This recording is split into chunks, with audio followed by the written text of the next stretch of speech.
E o governo de Santa Catarina decidiu demitir professores temporários que aderiram à greve da categoria no estado, que tenham acumulado 5 dias de falta durante a paralisação, além de proibir os profissionais de assumir vagas efetivas pelos próximos 3 anos. Essa decisão foi comunicada por gestores da Secretaria da Educação a diretores de escolas na última segunda-feira.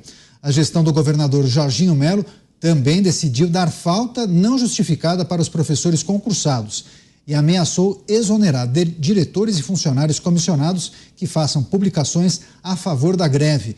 O governador de Santa Catarina se apoia especialmente em uma legislação estadual que determina a dispensa dos servidores e afirma que os pedidos feitos pelos sindicatos são impossíveis de serem atendidos. Você, José Maria Trindade, é sempre importante relembrar que o direito à greve é assegurado pela Constituição brasileira. Bom, o Zé perdeu a comunicação com a gente, daqui a pouco eu vou chamar o Zé Maria, então, Cristiano Beraldo. Beraldo, é importante a gente também lembrar a nossa audiência que o direito à greve é assegurado pela Constituição brasileira. Porém, quando falamos de servidores da educação, eu acho que tem outros ingredientes que precisam ser levados em consideração. Tem uma questão moral, né? Um senso de urgência, um senso de responsabilidade para ambos os lados, para o empregador, para o Estado e para o servidor, no caso os professores ou aqueles que fazem parte daquela determinada escola, não? Não, sim. O ponto é o seguinte, Caniato, vamos falar de investimento em educação. Você precisa valorizar o professor, claro, precisa valorizar e precisa exigir do professor, primeiro, uma limpeza ideológica para que ele possa se dedicar ao seu ofício sem querer usar isso como instrumento para guiar crianças nessa ou naquela direção do ponto de vista ideológico. Segundo, a carreira de professor, a nobre carreira de professor, ela precisa proporcionar a esses profissionais um nível de remuneração adequado para que eles possam viver uma vida decente e concentrados na preparação das próximas gerações de brasileiros. Esse é o papel do professor. E aí a gente olha para o papel do Estado. O que adianta você ter o problema do professor resolvido, e eu vou ser bem franco, que essas propostas, esses pedidos, essas exigências não vão resolver o problema do professor. Não vão construir, do ponto de vista do exercício da profissão, condições permanentes para que os professores estejam ali sempre estimulados e que outras pessoas possam entender que é válido, é importante, é uma oportunidade você se preparar para também ser um professor. Não é atendendo a essas demandas que a gente vai resolver esse problema. Só que você tem o problema da infraestrutura da instituição de ensino. Olhem só como estão as escolas. Quanta coisa a mais cada uma das escolas, universidades, precisavam ter para que os alunos permaneçam estimulados. É disso que se trata. Como é que você vai manter um aluno dentro da escola se quando ele chega lá, ou mesmo frequentando a faculdade pública, se ele chega lá, é tudo de qualquer jeito, é tudo esculhambado.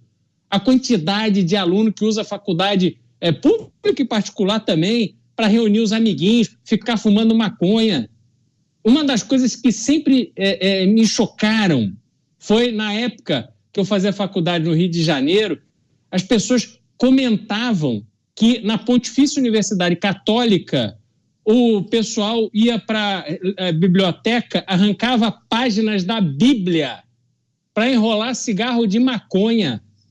Qual é o futuro de jovens que têm esse tipo de comportamento? Então está absolutamente tudo errado do ponto de vista da educação no Brasil. E não será atendendo essas demandas pontuais e cedendo à pressãozinha de greve que se resolverá o problema. Então, que o governador seja firme e consiga sustentar a sua posição sem que seja atropelado por uma série de decisões e ameaças que certamente já estão aí endereçadas. Agora o José Maria Trindade já reconectado com a gente. Zé, em meio a essa greve dos professores no estado de Santa Catarina, Jorginho Melo, que é o governador, ameaçando demitir os grevistas, falando que é impossível atender às demandas desses servidores da educação, dizendo, inclusive, que ele iria cometer uma falha, um erro, não iria respeitar a lei de responsabilidade fiscal, cometeria improbidade administrativa se atendesse todos os pleitos dos sindicatos ligados à educação no estado de Santa Catarina. Zé. A lei de responsabilidade fiscal foi um arcabouço jurídico dos mais importantes para o país. Antes desta lei, havia municípios que estavam com folha de pagamento em 120% da arrecadação bruta do município, ou seja, impossível, né? Endividando só para pagar a folha de pagamentos. E a lei de responsabilidade fiscal limita o pagamento de folha salarial. É o básico, é o beabá da gestão. Não se pode gastar mais do que arrecada e muito menos comprometer em folha de pagamento, veja bem, em folha de pagamento uma quantidade maior do que 60% da arrecadação líquida do município. Então isso aí é básico. Se o governador ultrapassar isso aí, ele vai cometer crime de responsabilidade. Então isso aí tá. Agora, a greve é um instrumento, eu diria, legal, né? Mas é muito radical. A greve só deve ser provocada num momento extremo e não acredito que haja quebra de contrato, algo tão absolutamente extremo que possa justificar a greve num serviço essencial, que é a educação. Os professores de Santa Catarina, eu pude ver, eles não estão entre os maiores salários do país, mas também não é um salário de fome como muitos municípios brasileiros e estados brasileiros, né? E a greve, ela tem que manter acesa ali a tendência de negociação. Neste caso, é uma greve política, Tanto é assim que os próprios alunos não estão apoiando a greve. Geralmente os alunos apoiam o movimento de greve quando a greve é justa, quando há uma quebra contratual, quando há um desequilíbrio na relação ali entre o empregador e o empregado. Portanto, nós estamos chegando a um ponto de respeitar a greve quando ela é devida, ou seja, em caso de emergência. Esse caso não é um caso de emergência. E tem que parar também de dizer que quando se fala em investimentos da educação, é salário. A folha de pagamento não pode ser só salários de uma Secretaria de Educação e de um Ministério da Educação, como é o Brasil. 85% das verbas federais de educação vão para professores e professores de universidades, ou seja, há um desequilíbrio. É preciso obedecer o piso salarial na área de educação, né, que já foi adotado, e o resto é negociação. O governador foi eleito exatamente para definir as prioridades e pronto. Pois é, delegado Palumbo, o governador Jorginho Melo publicou um vídeo, inclusive nas redes sociais, dizendo que se o Estado atendesse à reivindicação dos professores, isso custaria mais de 4,5 bilhões de reais aos cofres de Santa Catarina, segundo ele, impossível de atender uma demanda desse tipo. E aí ele ainda disse, isso é impossível, a gente ultrapassaria os limites da lei de responsabilidade fiscal, atender o sindicato é cometer um crime de improbidade administrativa. O senhor, por muito tempo, participou de muitas manifestações, creio eu, dos integrantes da segurança pública, já observou também muitas manifestações dos servidores da saúde, bem como da educação. Como o governo do estado precisa lidar com esse tipo de dificuldade em meio a uma greve que já dura tantos dias, hein, deputado? Olha, o governador ele não pode responder pelo crime de responsabilidade. Se ele fizer tudo que o sindicato quer, ele vai responder por um crime. E ele não pode realmente fazer isso. Essas greves são organizadas pelos sindicatos. E a maioria, grande parte dos professores não querem fazer parte desse movimento de greve. A minha esposa, ela é funcionária pública municipal, professora municipal. E por vezes, quando tinha greve aqui, ela não queria participar. E assim ela sofreu um preconceito dos demais professores que acabavam obrigando ela. Por que ela não queria participar? Porque depois tem que se repor a aula no final de semana e o único dia que ela tem para ficar em casa é sábado e domingo. Então isso é muito injusto. Um sindicato não pode querer colocar uma faca no pescoço de um governador e achar que isso é a coisa mais natural do mundo. Por outro lado, nós temos a discrepância. Ninguém mexe no salário de juiz, ninguém mexe no salário de deputado, ninguém mexe no salário de promotor. Mas um professor ganhar 46 centavos de aumento, como numa cidade na Bahia, também é um escracho. Cristiano Beraldo, acho que esse ponto destacado pelo delegado Palumbo é muito interessante, né? Porque a gente observa greves que são realizadas em muitos estados pelo Brasil e muitas delas são greves políticas, né? Com grande viés ideológico e que não necessariamente acaba representando a maioria dessas categorias que são tão importantes.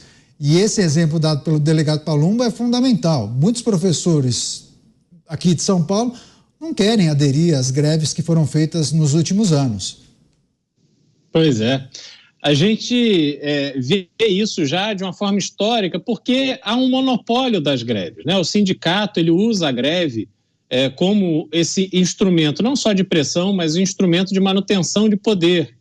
Por isso a gente já viu aí várias cenas de você ter os piqueteiros ali da turma em greve, aí chega alguém para trabalhar numa determinada empresa e aí o pessoal não quer que ele entre, né? Briga ali, às vezes parte até para agressão. Por quê? Porque eles querem passar essa ideia de que houve uma adesão total da greve e que está no controle dele, do sindicato, dos sindicalistas, dos piqueteiros, essa resolução do problema. E essa resolução do problema, ela sempre acaba em dinheirinho para alguém, né? Alguém sempre sai com o bolso ali cheio, sempre sai dando um sorrisinho. Só que, como o delegado falou, aquelas pessoas como a senhora dele, que quer trabalhar, quer fazer aquilo que ela acha que é correto, que é certo e cumprir o seu trabalho, ela não pode, depois tem que sofrer as consequências. E aí a gente tem que se perguntar qual é a autoridade dessa turma para fazer isso. Não tem autoridade nenhuma. Só que aí vai pedir para a polícia sentar o sarrafo no piqueteiro para poder deixar as pessoas que querem trabalhar. Aí é um escândalo. Porque, pobres coitados foram agredidos e tá todo mundo coitadinho nessas horas.